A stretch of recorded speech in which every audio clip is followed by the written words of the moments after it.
Hello, my name is Riya Saini and I'm an engineer in electronics and communication engineering and this was my second attempt. क्योंकि जैसा देखा जाए paper बिल्कुल pattern change हो रहा है, सीसेट का भी पैटर्न बिल्कुल चेंज हो चुका है और बहुत ज़्यादा मतलब टफ होता जा रहा है सीसेट हर साल। तो क्या कहना चाहेंगे, आपकी क्या स्ट्रेटजी रही थी? सर जैसा कि आपने बोला बहुत अनप्रिडिक्टेबल होता जा रहा है प्रीलिम्स, बट उसके लिए what we can do is to focus on static. तो जो बेसिक रिसोर्सेज हैं उन पे अगर आप फोकस करते हैं, that includes all the basic resources like Laxmikanth, Spectrum etcetera. अगर उनमें से कोई क्वेश्चन आता है तो वो गलत नहीं होना चाहिए। Do not run behind multiple resources because that is not fruitful. Secondly PYQs जो है उनको अच्छे से प्रैक्टिस कीजिए। My friend had suggested to make notes of PYQs, not just the question but also the options, because options में से भी बहुत चीज़ें रिपीट होती हैं। So if you are thorough with that then it gives you an edge. And CSAT के लिए do not take it for granted because even I am a science student, but फिर भी काफ़ी टफ आया था CSAT। तो उसके लिए पहले तो आप PYQs देखिए, प्रीवियस 5 ईयर क्वेश्चंस आप सॉल्व करिए। आप अपनी स्ट्रेंथ्स एनालाइज कीजिए कि इंग्लिश आपकी स्ट्रेंथ है या रीजनिंग आपकी स्ट्रेंथ है, उस पर तो वर्क कीजिए, बट वीकनेस पे भी थोड़ा आपको करना पड़ेगा।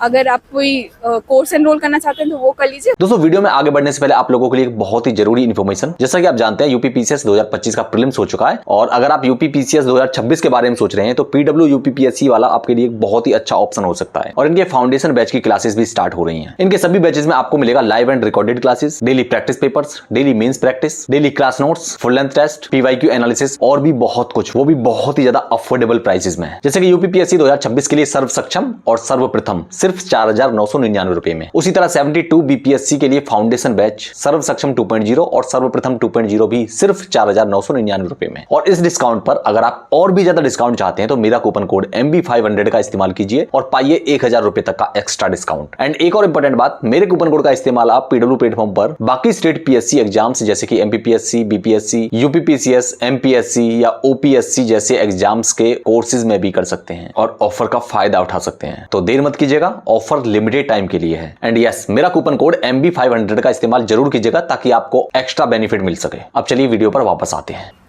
मैम आपने कोचिंग ली थी कहीं से?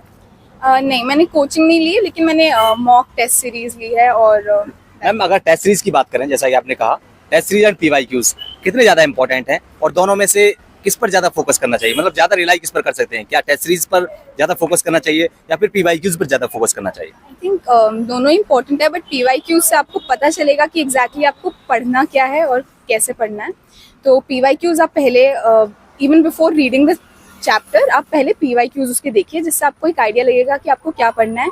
सेकेंडली हाँ, टेस्ट सीरीज आप एनरोल कर सकते हैं आप क्योंकि उससे प्रैक्टिस होती है और मेंस में in general answer writing speed बहुत इंपॉर्टेंट है, तो उसके लिए PYQs एंड टेस्ट सीरीज बहुत जरूरी है। जो नए स्टूडेंट्स जो आ रहे हैं, जो तैयारी करना चाहते हैं, वो कहाँ से शुरुआत करें और कब शुरुआत करें?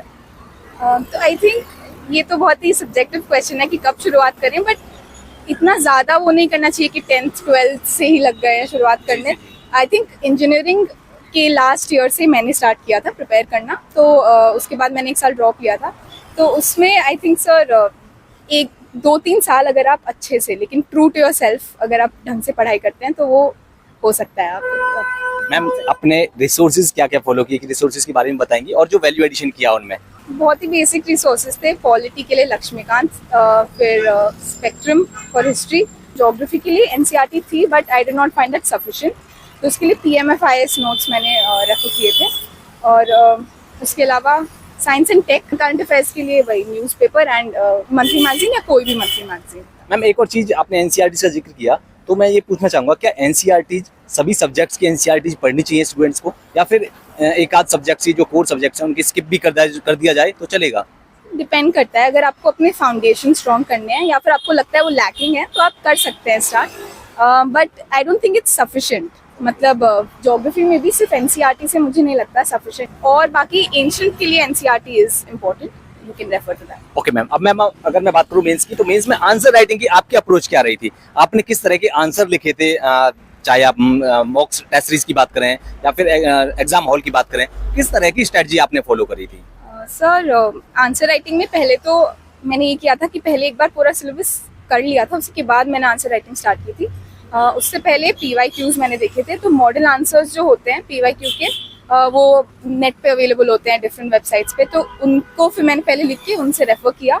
और उसके अलावा सर टॉपर्स आंसर शीट से अगर कुछ बेटर मिला तो वो भी मैं अपने उसमें ऐड करती गई सर, तो वही सब मैंने किया। यूपीएससी जो हमारे इंडिया में एक ऐसा क्रेज बढ़ता जा रहा है लोगों को, ये इतना वर्थ इट नहीं है, तो आप क्या कहना चाहेंगी कि यूपीएससी के पीछे भागना, हम जो आज का जो यूथ है हर कोई चाहता है यूपीएससी करना, तो क्या कहना चाहेंगे, क्या ये वर्थ इट है या फिर ये हमारे जो यूथ का और जो उनकी कुछ काम करने की जो उनकी कैपेबिलिटी है वो उसको डिस्ट्रॉय कर रहा है? सर एक्चुअली बहुत ही कॉम्प्लेक्स क्वेश्चन है, लेकिन आई थिंक मतलब जो लोग ब्यूरोक्रेसी के लिए काम करना चाहते हैं तो definitely they should move towards this, but ऐसे रोजी पिक्चर दिमाग में नहीं रखनी चाहिए। जैसे उन्होंने बोला कि it will also include file passing, तो वो डेफिनेटली होगा, तो that is a part of every job.